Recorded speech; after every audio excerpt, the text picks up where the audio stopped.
Duophonic is a term used to refer to a sound process by which a binaural recording is reprocessed into a kind of fake stereo by splitting the signal into two channels, delaying the left and the right channels by means of delay lines and other circuits, desynchronizing the two channels by fractions of a second, and cutting the bass frequencies in one channel with a high-pass filter, then cutting the treble frequencies in the other channel with a low-pass filter.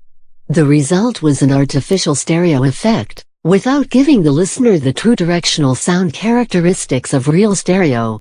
In some cases, the effect was enhanced with reverberation and other technical tricks, sometimes adding stereo echo to mono tracks in an attempt to fool the listener.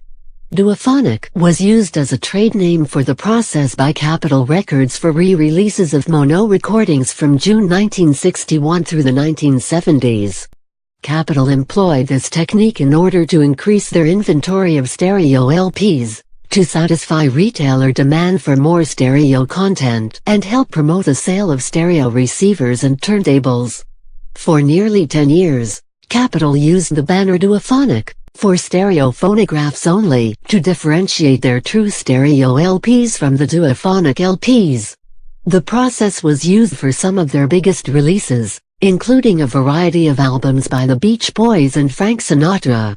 Over the years, however, some Duophonic tapes were confused with true stereo recordings in Capitol Records vaults, and wound up getting reissued on CD throughout the 1980s and 1990s. Capitol reissued some of the Beatles' Duophonic mixes on the Capitol albums, Volume 1 and the Capitol albums, Volume 2, in 2004 and 2006, respectively. On occasion, artists deliberately used fake stereo for artistic effect. Fake stereo is also used because elements of a mono mix cannot be reproduced for a stereo remix. The Beatles used this effect in the song I Am the Walrus. The first portion of the song is true stereo but switches to fake stereo at about the 2-minute mark for the remainder of the song, because the live radio feeds from a BBC broadcast of King Lear were mixed directly into the mono mix of the song and could not be replicated for the stereo mix. Later remixes of the song, such as that included in the Love soundtrack album, are in true stereo for the complete song. Similarly, the mono mix of the song Only a Northern Song featured sound effects which were made during the mixing process and were difficult to be remade for a stereo remix, so the song was released in fake stereo in the 1969 album Yellow Submarine. However, the 1999 album Yellow Submarine songtrack features a full stereo remix of the song, and the 2009 remaster of the original 1969 album restores the song to its original mono mix because enhanced stereo has fallen out of favor.